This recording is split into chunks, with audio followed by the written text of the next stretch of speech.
and Patronage Fund for the year 2025. To all members who has been completed their cooperative obligations. The chair of the board announced that those members completed their capital share is we have 29 and 26 are in progress. The total members are 55 as of December 31, 2025. The board also approved the proper computation for diminishing is 5% per month effective February 25, 2026. This means that if your account becomes due from current to 30 days, you will be added 5% in the succeeding month and 2% penalty for overdue accounts. Our birthday regalo program to all members will be continued until such time his or her capital share is fully paid. To accept a new member must have free membership seminar as stated on the bylaws of the cooperative under RA 9520, Article 2, Section 2. Also, subscribe and pay the required minimum share capital and membership fee. The board also approved the budget for the General Assembly amounting of 160 pesos per head to all regular members. Also, approved the 5 packs of rice at 5 kilos to be given as raffle to the member who attend the General Assembly. The Board of Directors also approved the budget for honorarium to the bookkeeper and treasurer amounting 4,000. Thank you, Madam Secretary. Are there any corrections to the minutes? Sila ba'y mga pagkakala sa ating minutes ng meeting? Previous minutes? About ano mag-release sa dividend. Kasi na question nga anong gamay ang dividend. So na pagkakala? Okay, muna yung pagkakala, no? Madam Treasurer. Clarification. Before, ang member nag-ingon nga, hindi na kumuha ang birthday regalo, pwede kaya po basta na kumplito ng imong capital share. Pero unless wala ka makumplito, panahin pag-apunta nga mo join ani nga programa. Kini nga programa, hindi alang nato ra isa sa ubang mga kooperatiba, i-practice ya po nila ni para mutubo ang ilang capital share. Kaya di mo tanan nag-practice o kuwan ng tawag nato capital build up. Bihira lang din sa ato nga naghatag og binulan nga capital build up. Bihira lang, no? So thank you kay sa nag-supportan na interest kay iya common ban interest man. So kanang capital build up base sa ato ang kontrata, ito ang membership application form, nakita nyo ito. Narito, nag-sign ka dito nga mag-add ka o 100 per month, magruhulog ka 100 per month, di ba? Muna ito ang na-practice, matong i-practice. Narito sa atong application form for membership. So, na-notice nyo na, mag-fill up mo diya sa application na yung mga pangutanan. Natin yung application, no?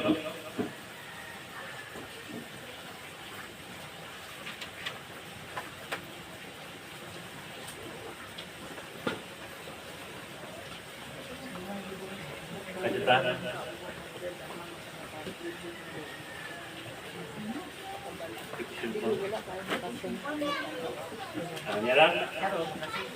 Ako lang i-emphasize ba, ini application for membership, kita mga member naman sa atong kooperatiba, once na mag-recruit ka, ato kung ipasabot siya daan. Pero naman tayo pre-membership na seminar, no? Imo nato na every Saturday. So, natin ingon din nga, attend and finish the prescribed membership orientation seminars. Then pay the membership fee. Nga pila sa membership fee? 200. Muna sa atong bylaws. So nagbase sa atong bylaws nga sa atong kooperatiba. So wala talaga. Ato nang i-base atong membership fee. Ngayon, natin participate in the following savings program. A. Subscribe for at least pila ka share kung gusto. So, ang itong required sa itong kooperatiba is 20 shares. No? 20 shares. And pay the same either in lump sum or in regular monthly installment under the terms and conditions prescribed in the membership agreement. Dahil sabi, contribute a maximum of pila yung butang dito. Kamura may nakibaluan eh. Pila yung butang? 100? 200? As may be determined by the BOD in the share capital. Then, contribute into the share capital at least 100 to 1% or 2%. Iba naman tayo share capital. The annual interest on capital or as may be determined by BOD at patronage fund due. So karon mag-release na o patronage fund, dividend, naagat na kung tayo kung pila ka person inyong ihatag na ito sa atong kooperatiba. So mali sa atong ano? So na-clarification? Na-clarification ano yung Cooperative duly registered with this authority under registration number /467 issued on August 11, 2023 for being compliant with all the requirements of the law and issuances of the authority as a newly registered cooperative or pertaining to required report submission. This certificate is issued and shall be valid until April 13, 2026 or unless revoked. We also have our sworn statement. We, the undersigned board of directors, officers, or committee members of Upper Carmen Credit Cooperative with office address at Procurement, Upper Carmen, Guerrero City, do solemnly swear that as directors, officers, or committee members, we are fully aware of and committed to abiding with the provisions set forth in Article 45 concerning the liability of directors, officers, and committee members, Article 48, addressing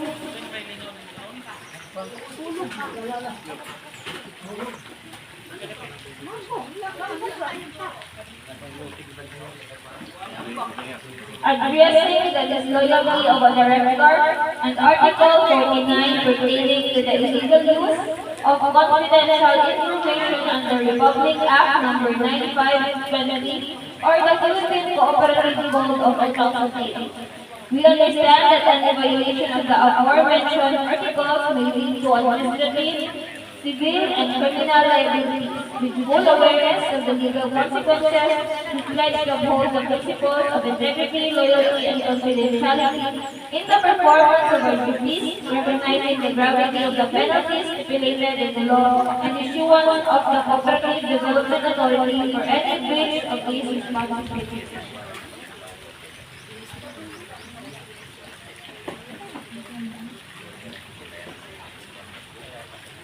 We also have a board resolution that we, majority of the board of directors of Upper Carmen Credit Cooperative, a corporation duly organized and existing under the laws of the Republic of the Philippines, and with office address at Procurement, Upper Carmen, Guerrero City.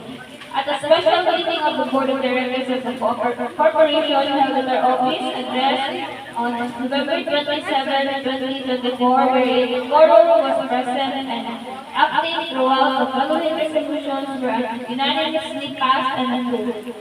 Resolved that it is hereby resolved, the board of directors of Upper Carmen Cooperative hereby authorize Dolores F. Peduria, a board member, Joselito I. Olvido, a board member, Abdel Pabigil Damos, a chairman, to do the following acts and measures.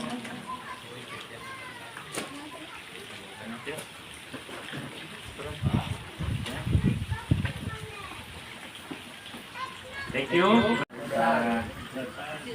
Ako ma-introduce akong kaugalingon kita ninon. Dila na ako. O magpasalamat sa diay ko sa ato nga chairman sa iyang membro sa board members sa ilang pag-appoint nako as treasurer sa ato nga co-op. Salamat sa inyo mga sir.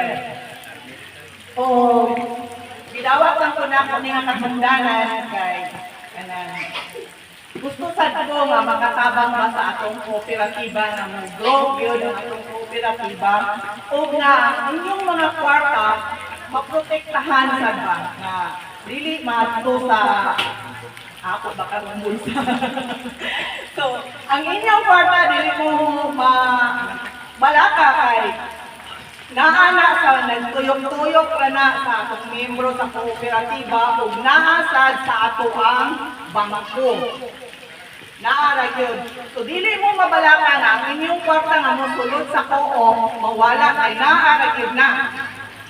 Dayon, natural na yung i-report sa inyo ang ato ang di na nato ni nato ilang copy ano, sir? Wala. So, ako lang si Jerome Dali, ha? Murag ako i-kwan sa inyo ang atong income for 2025. Share lang. Share lang. Bataw lang na. Basahon lang na ninyo, tapos ako i-share sa inyo ang atong income. Kani atong net surplus sa 2025. Nga doon na tayo net surplus na 51,017 pesos. Dahil, muna itong income ha, ako lang ako sa inyo nga, mo ang atong income. Tapos, ano nga itong income is 30% ani, mauni ang i-distribute sa dividend and patronage. Ma'am, no? Dividend and patronage refund kani sa 30%. So, asa ang 70% kapaingon? Ang 50% sa dulong na sa reserve fund. Dayon, ang 10% ana is dito sa paingon sa education and training fund. 3% sa development fund o ang 7% sa optional fund, a total of 100%.